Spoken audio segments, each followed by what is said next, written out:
Continuamos con su programa Visión RDN. Yo quiero, se lo digo de manera subliminal, que se suscriban a nuestro canal Visión RDN en YouTube. Ya tenemos más de 1.120.000 reproducciones, siendo uno de los programas más vistos en esta red social de panel.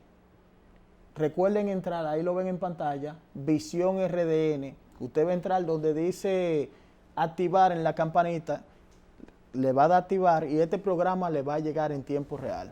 Ahora seguimos con el diálogo con el arquitecto Andrés Navarro y me gustaría hacer énfasis en algo muy importante. Antes de entrar al tema político, primero ver lo social. Hay una ley que todavía no la han aprobado, que es la ley de extinción de dominio. Sí, así es. Esta ley ha sido aplicada en países como Colombia, que han combatido el narco. O sea, no el narco per se, también la corrupción. Esto persigue los bienes, el origen de los bienes. Todavía tú estás preso. Hay personas que están presos y tienen los bienes y son poderosos de la cárcel, pero esta ley persigue los bienes. En un gobierno de Andrés Navarro, ¿se motivaría la aprobación de esa ley? Sí, Ariel. Ya que el narco ha golpeado la corrupción, ha golpeado la delincuencia, el enriquecimiento ilícito y todo. Sí, no, nosotros tenemos que lograr tener ese marco normativo, porque en la medida en que reforzamos la estructura jurídica del combate al tráfico de drogas, al tráfico de cualquier otro tipo de mercancía que de alguna manera entra al sistema económico de la República Dominicana a través del lavado, en esa medida nosotros vamos saneando la economía nacional y vamos también reduciendo el incentivo a ese tipo de flagelo que son los crímenes transnacionales organizados, que son muy rentables en aquellos ambientes donde la estructura jurídica no es lo suficientemente sólida para persuadirlo o para castigarlo. Entonces tenemos que dar el paso en la República Dominicana con esa y otras iniciativas, pero esa es una que tenemos ya en debate. Sí. Por eso que hay que lograr, si no se logra la aprobación en este periodo gubernamental, que creo que sí se va a lograr ya el suficiente consenso para su aprobación, entonces nosotros estamos comprometidos con dar ese paso. Sí. Además de eso, está el tema de la migración. Sí. Este país, aparte de ser golpeado ya por todo lo que hemos conversado en este conversatorio, la migración ha sido un factor muy determinante. Aquí hay ilegales, hay personas que no hay un control. Sí. Hay muchas personas también fuera de control que no tienen documentos, pero no solo haitianos, sino venezolanos, hay colombianos. Chinos también. Chinos. Sí. Hay personas que, un ejemplo, son de otro país, pero son criminales conocidos allá y aquí pasan desapercibidamente porque no hay un control migratorio. En un gobierno de Andrés Navarro, ¿cómo mitiga eso? Bueno, hay que tener claro, Ariel, que para que una política migratoria funcione en un país, hay que tener una condición indispensable, que es tener un sistema de gestión de frontera lo suficientemente efectivo que te garantice el control de quién entra o quién sale de tu territorio. Sí. Cuando la gestión de frontera no es suficientemente efectiva, entonces eso impacta negativamente en el control de las migraciones. Sí. Y cualquier política, por mejor que esté diseñada, no va a ser eficiente en materia de regulación migratoria. Por esa razón, en nuestro proyecto de nación está contemplado el fortalecimiento de la gestión fronteriza, gestión de la frontera terrestre, de la marítima y también del espacio aéreo. Para eso yo voy a crear por ley una autoridad única de gestión fronteriza que garantice al país un control irrestricto de nuestro territorio. Ahora, en materia de política migratoria, hoy en día el país tiene una política migratoria que hay que evaluar en función a la experiencia que hemos tenido los últimos años, especialmente con la migración masiva de ciudadanos haitianos. Esa evaluación nos tiene que llevar a nosotros a fortalecer el protocolo migratorio con los estándares internacionales que nos permitan garantizar primero control sobre nuestro territorio, pero también los derechos humanos del migrante. Sí. Ahora, se ha querido muchas veces vender que tú tener una política migratoria rigurosa es tu atentar contra los derechos humanos, y eso no es cierto. Sí. ¿Por qué razón?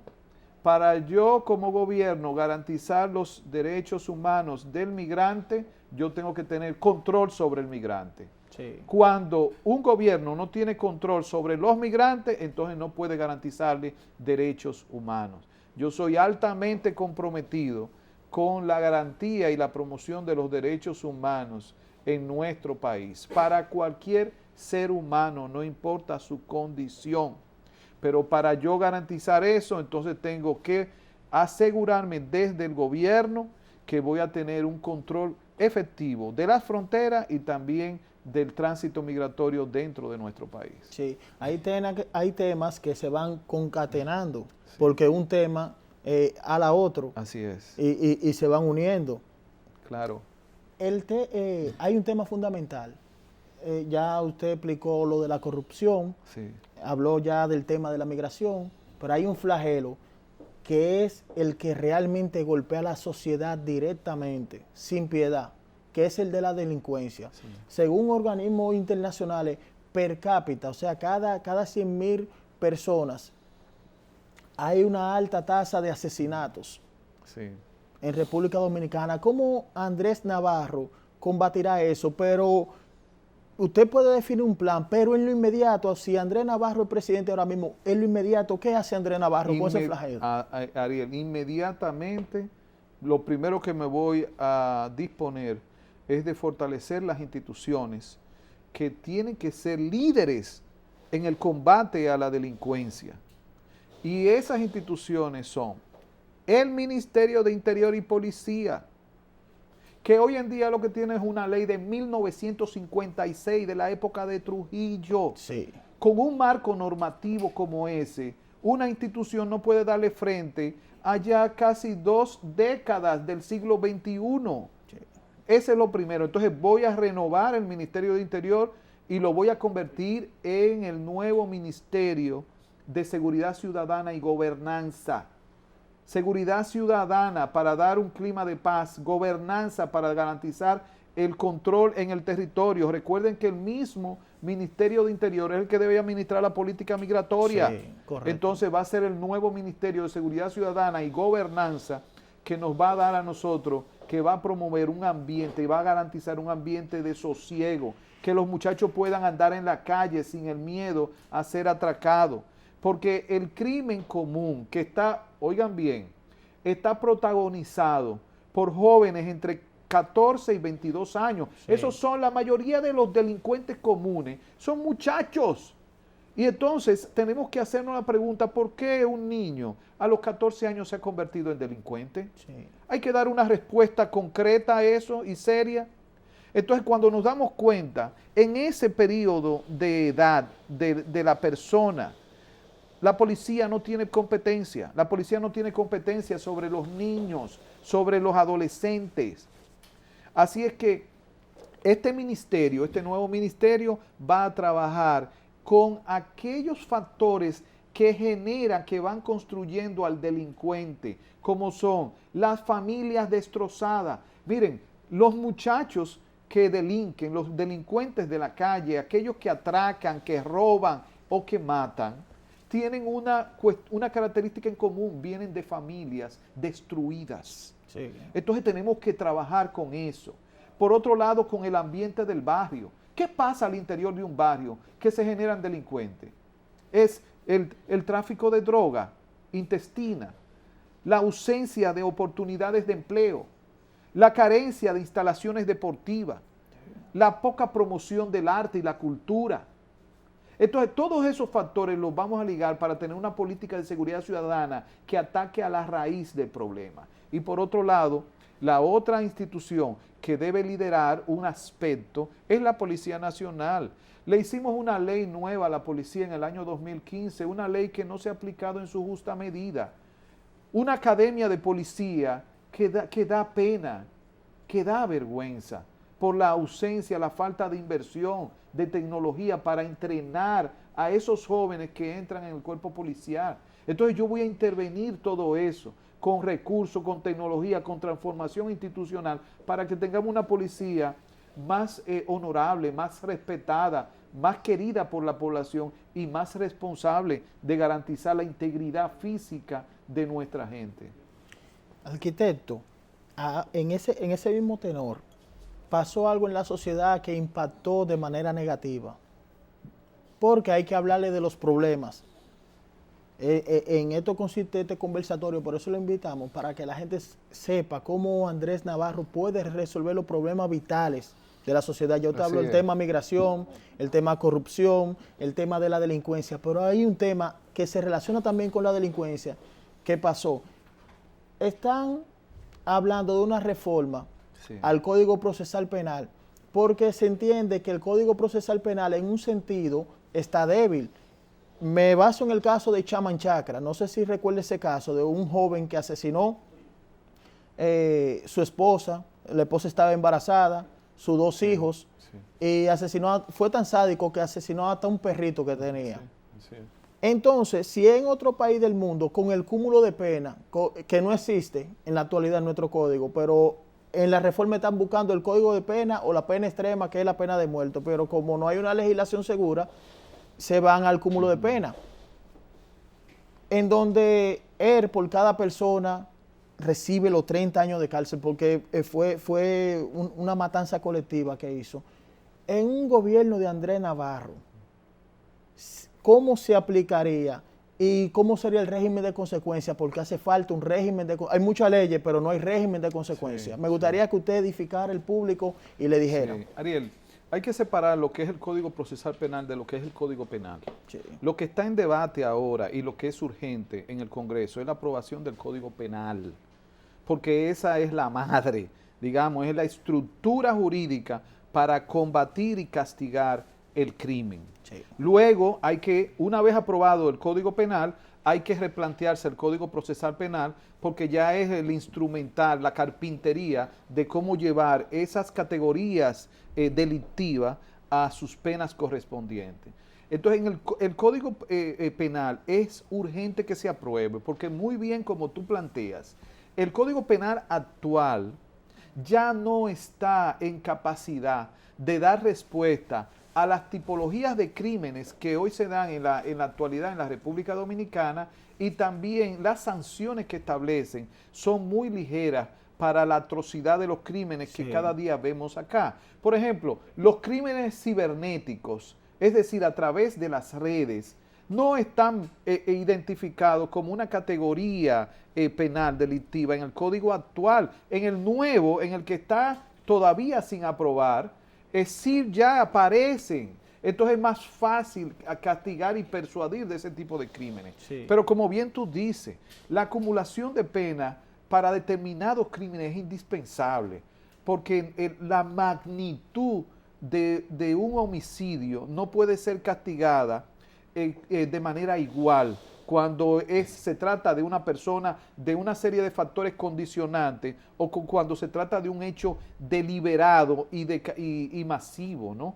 Y hay otros aspectos, por ejemplo, lo que tienen que ver con el crimen contra las mujeres, que el Código Penal actual es muy blando, el nuevo es todavía mucho más estricto. Las categorías de crímenes contra la mujer están más desglosadas, los castigos son más severos, igualmente con los crímenes contra la infancia, de manera que nosotros con urgencia, el Congreso debe aprobar esto. Yo espero que en este periodo gubernamental se logre sacar el Código Penal, de lo contrario será también uno de mis grandes esfuerzos como presidente, con una voluntad política regia, para que tengamos rápidamente ese marco de penalización del crimen.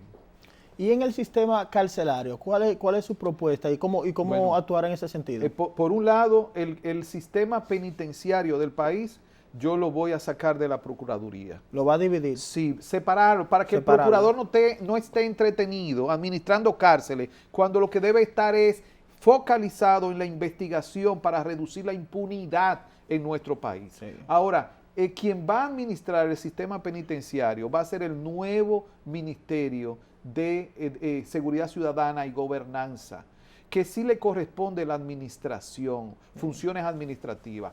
Ahora, el sistema penitenciario dominicano debe acelerar el paso del viejo esquema, que son las cárceles viejas, donde están las personas totalmente amontonadas, hacinadas, en unas condiciones que de ahí salen más criminales que como entraron, al nuevo sistema que se ha avanzado, pero hay que acelerar ese paso y profundizarlo. El nuevo sistema donde ya lo que tenemos es centros de rehabilitación de personas, de internos que han cometido alguna violación a la ley, con cuerpos especializados de seguridad que están entrenados, agentes, para tratar de manera adecuada el manejo de la seguridad en los centros penitenciarios. Entonces yo voy a hacer grandes esfuerzos.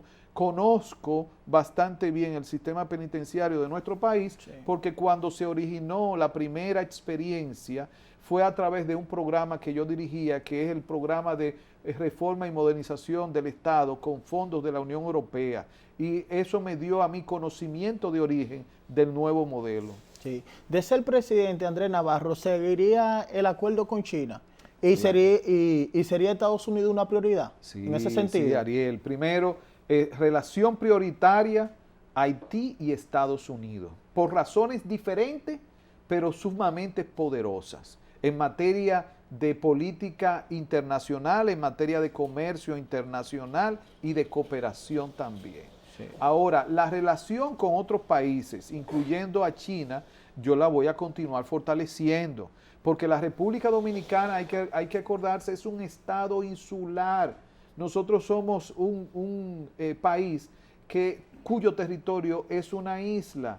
Necesitamos altamente la política exterior bien poderosa para estar vinculados, no convertirnos en una isla, ya que somos una isla físicamente, no convertirnos en una isla en términos sociales, políticos y económicos, muy por el contrario. Hay que recordar también que nuestra marca país es el turismo, y el turismo es puras relaciones internacionales cuando se trata del turismo abierto a la región o al mundo.